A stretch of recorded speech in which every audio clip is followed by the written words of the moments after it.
નમસ્કાર ખેડૂત મિત્રો, મારું નામ જયેન્દ્ર પટેલ, ઉત્પન્ન ઓર્ગેનિક ફર્ટિલાઇઝરમાંથી છીએ. મિત્રો, આજે આપણે આવ્યા છે મહેસાણા જિલ્લાના વિજાપુર તાલુકાના ગવાડા ગામે. અહીંયા ખેડૂત મિત્ર છે બળદેવભાઈ. એમને એ છેલ્લા 5-1 વર્ષથી ઉત્પન્ન વાપરે છે.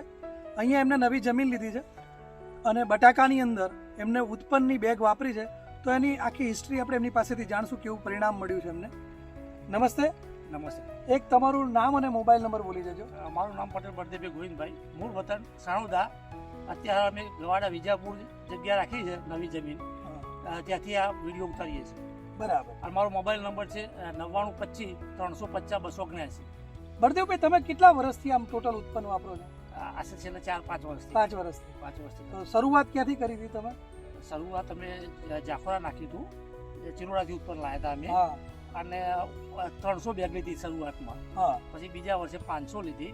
અને આ વર્ષે અમે અહીંયા ગવાડા રાખ્યું તો આશરે 1000 બેગ તો અહીંયા લીધી અને 500 બેગ ઘેર લીધી. 1500 બેગ લીધી. તમે જે 300 થી શરૂ કર્યું હતું. 300 થી શરૂ કર્યું હતું. અત્યારે 1500 બેગ. 1500 બેગ પોતે વાપરી. આ જમીનની અંદર પહેલી વખત ક્યારે વાપર્યું હતું? ચોમાસામાં બટાકા મગફળી વખતે. મગફળીમાં ઉતારો કેવો રહ્યો? મગફળી ઉતારો સારો રહ્યો. અમારે ઓલ ઓવર 38 મણ બેઠી હતી.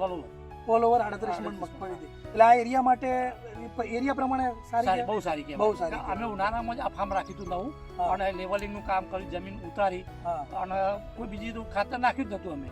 બરાબર, ખાલી ઉત્પન્ન પર જ કર્યું. બરાબર. હવે આ બટાકાની અંદર તમે નાખ્યું છે ટોટલ, તમે કીધું એ પ્રમાણે 1000 બેગ જેવું અહીંયા.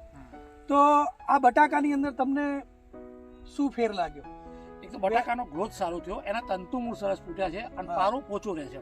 પાળો એકદમ પોચો રહે. પારો પોચો રહે છે. આ બટાકાની કઈ વેરાયટી છે? આ કોલંબો વેરાયટી છે. અચ્છા, કોલંબો વેરાયટીમાં આટલું બધું પલુર લગભગ થાય નહીં. ગ્રોથ અમને ધાર્યા કરતા અમને વધારે જ લાગે છે. પલુર જોરદાર છે, આટલું પલુર થાય નહીં. ગ્રોથ સારો જ લાગે છે. બરાબર. તો આપણે બટાકો કાઢીને જોઈશું. અને બીજું એક પારાની અંદર જેમ પોચારો રહે છે, આમ કોઈ દિવસ આમ તમે અળસિયું કે એવું કંઈ જોયું છે અહીંયા? કારણ કે અમારે 1-2 સીઝન વપરાય ને પછી અળસિયાનો અનુભવ થાય છે. અમે અળસિયા તો પારમ જોયા હતા. બરાબર. એટલે આપણું ખાતર વાપરશો તો અળસિયું થશે તમારે. એ તો સાહેબે કીધું હતું અમને રવિભાઈએ. કાર્તિકભાઈ કાઢજો ને એકાદ બે. અળસિયાનો ઉતારો છે.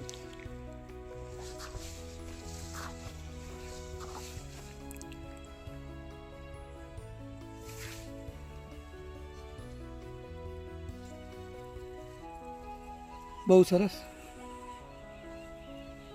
છે. લો કેટલા બટાકા બેઠા છે? 1 2 3 4 5 6 7 8 9 10 બેઠા છે ને બીજા ચાલુ છે. આ કેટલા દિવસના છોડ છે બટાકા? 20-22 તારીખનું વાવેતર છે સાહેબ. એટલે આજે 30-31 દિવસ છે. 30-31 21 તારીખ થઈ ને? 31 દિવસ જેવું છે. બહુ સરસ કહેવાય. આટલી ગાંઠું સરસ નજીકથી લેજો જરા એને. અત્યારે તો ટ્યુમર જ હોય છે કામ તો. હા, અત્યારે ખાલી આ એક જ ટ્યુમર હોય છે કે ગાંઠો અત્યારે. આ તો લટકી જેવો સાઈઝ થઈ જાય. હા, બહુ સરસ કહેવાય. હાથમાં લઈ લે, ખ્યાલ આવે.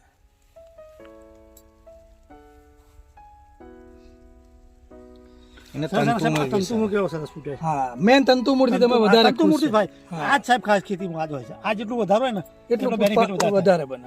બરાબર. થોડોક આપણે ટોટલ પલુર ઉપર બી વિડીયો ઉતારજો. પલુર કેવી છે? આ વેરાયટી એવી છે જેમાં પલુર બહુ ઓછું હોય. જેમ મગફળીની અંદર BT 32 માં પલુર ઓછા હોય, એમ આ વેરાયટીમાં બટાકામાં પલુર ઓછા હોય. એની જગ્યાએ ફૂલ ગ્રોથમાં છે. પાડા ઢંકાઈ ગયા છે. શું લાગે છે બળદેવભાઈ, અંદાજિત ઉત્પાદન કેવું રહેશે? સાહેબ 500 મણ તો થવું જોઈએ. આ જે બેઠા કરતા આપણે છોડ કાઢ્યો પ્રમાણે 500 મણ તો થવું જોઈએ. 500 મણ થી નીચું સાહેબ ના થાય. આ પ્રમાણે બેઠક હોય તો અનુભવ પ્રમાણે. કારણ કે કોઈ પણ છોડમાં 4 થી 5 બેઠક. અને ગેપિંગ નહીં સાહેબ. નોમે ગેપિંગ નહીં. ગેપિંગ એટલે પ્રોડક્શન મળે એમ. રાસાયણિક ખાતર છોડો, ધરતીનું શોષણ નહીં, પોષણ કરો. ઓર્ગેનિક ખાતર ઉત્પન્ન અપનાવો. સેન્દ્રિય ખાતરનો રાજા ઉત્પન્ન ઓર્ગેનિક ખાતર. ઉત્પન્નથી બનાવીએ ઓર્ગેનિક ભારત.